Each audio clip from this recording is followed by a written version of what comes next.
The rain hammered against the grimy windows of Kiven's repair shop, a converted storage unit wedged between a noodle bar and a defunct gene clinic in Station Gamma 7's lower commercial ring. He was elbow-deep in a malfunctioning atmospheric regulator when the bell chimed. Kiven didn't look up immediately. Customers were rare these days. Most aliens preferred their own kind for repairs, and humans were still considered unreliable, too emotional, too imprecise. That's what the Galactic Maintenance Guild said anyway. When he finally glanced toward the door, his hands froze mid-calibration. A Dracari child stood in the entrance. She couldn't have been more than 7 standard years old, her iridescent scales catching the fluorescent light in shades of deep purple and silver. Her wings, still small, not yet capable of flight, were tucked tight against her back, trembling slightly. In her clawed hands she clutched something wrapped in a faded cloth. "Mr. Human." Her voice was barely above a whisper, the translator implant rendering her words in halting standard. Can you fix my robot?" Kiven set down his tools carefully. The Dracari were one of the elder races, proud, long-lived, technologically superior. They didn't come to human shops. They especially didn't send their children alone. "Hey there," he said gently, crouching to her level. "What's your name?" "Anna." She stepped forward, her taloned feet clicking on the metal floor. "My papa said, before he went to the stars forever, he said humans can fix anything, that you don't give up." The phrase struck him. Went to the stars forever, the Dracari euphemism for death. "I'm sorry about your papa, Anna." Kiven's throat tightened. "What do you have there?" With trembling hands, she unwrapped the cloth. Inside was a small robotic dragon, no bigger than Kiven's forearm. It was exquisitely crafted, far beyond current human capability. The scales were individual microplates of chromatic metal, the joints were sealed with quantum lubricant, and the eyes were dark now, but he could see the neural crystal matrices behind them. This wasn't a toy, this was art, this was love made tangible. "Papa made it for me when I was born," Anna said, her eyes beginning to shimmer with unshed tears. A universal constant, Kiven thought, that children cried the same way regardless of species. "It was my friend. It knew all my secrets, but 3 days ago it stopped moving. Mama tried to fix it, but she said the core is human-made and she doesn't understand human engineering." Kiven took the robot carefully, turning it over in his hands. There on the underside, nearly invisible unless you knew where to look, was a maker's mark he recognized. Chen Industries, Earth, 2847. His heart sank. Chen Industries had been defunct for 15 years, victims of the same corporate consolidation that had driven most human manufacturers out of business. Their quantum core processors had been revolutionary but proprietary. Without access to their encryption keys, the cores were essentially unrepairable. "Anna," he began carefully, "this is very advanced technology, the core inside." "Please." She looked up at him with those large, golden eyes. "Everyone else said it's impossible. The Zelathi said human technology is inferior. The Virin said it's not worth their time. But Papa said humans are different.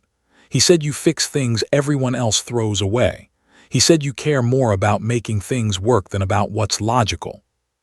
Kiven stared at the small robot, then at the child who carried such faith in humanity, faith her own father had instilled. "Your papa was right about one thing," Kiven said slowly. "We don't give up easily."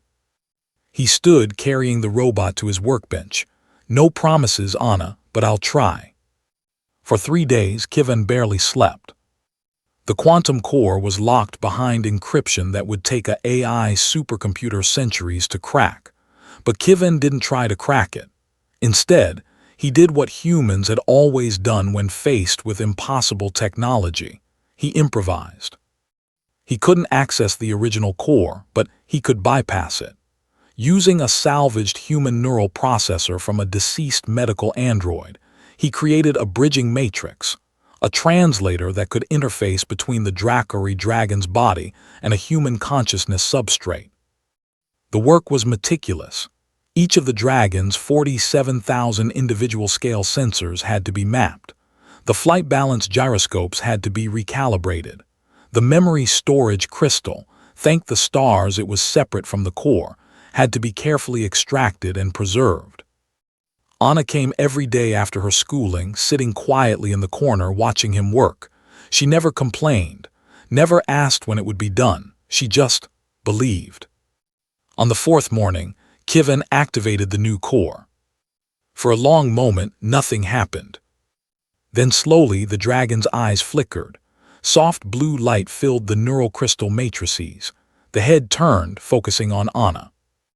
The little robot opened its mouth and sang, a soft, melodic hum that filled the shop. Anna gasped, then rushed forward, scooping the dragon into her arms. It nuzzled against her neck, its tail coiling around her wrist, just as it must have done thousands of times before. "You fixed him."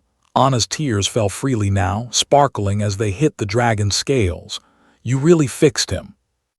Kivin felt something break loose in his chest, some tight knot of cynicism that had formed over years of being dismissed, overlooked, told that human engineering was second-rate. "There's something you should know," he said quietly. "I couldn't repair the original core. What I did was, I gave him a new one. He has all his old memories from the backup crystal, but the consciousness running him now is different. He might act a little differently than before." Anna looked at the robot, then at Kivin. "Papa used to say that everyone changes after loss. That's what makes us grow." She smiled, a heartbreaking, wise smile that shouldn't belong to someone so young. "The dragon lost his old self, but he's still my friend. Just like I lost Papa, but I'm still his daughter." Kivin nodded, not trusting himself to speak. "How much do I owe you?" Anna asked, reaching for a small credit chip. Kivin shook his head. "Nothing, this one's on the house." "But Mama said—" "Your Papa gave you something more valuable than credits, Anna. He gave you faith in people who everyone else had written off. That's worth more than any payment." Anna studied him for a long moment, then carefully set the dragon on the workbench. She reached up, pulling a small scale from behind her ear, a juvenile scale, loosened naturally. Among the Dracari, it was a gesture of profound respect. "For your collection, Mr. Human, so you remember that someone believes in you." After she left, Kivin stood alone in his shop, holding the iridescent scale up to the light. Through the grimy window, he could see Anna walking down the corridor, the small dragon perched on her shoulder, its tail coiled contentedly around her arm. Word spread quickly in the alien communities. Within a week, Kivin had his first Virin customer, then a Zelathi, then more. They came because a Dracari child had vouched for human ingenuity. They came because sometimes, the species everyone else overlooked were the ones who remembered that technology wasn't just about efficiency or logic. It was about not giving up on the things that mattered. It was about fixing what others deemed broken. It was about being human.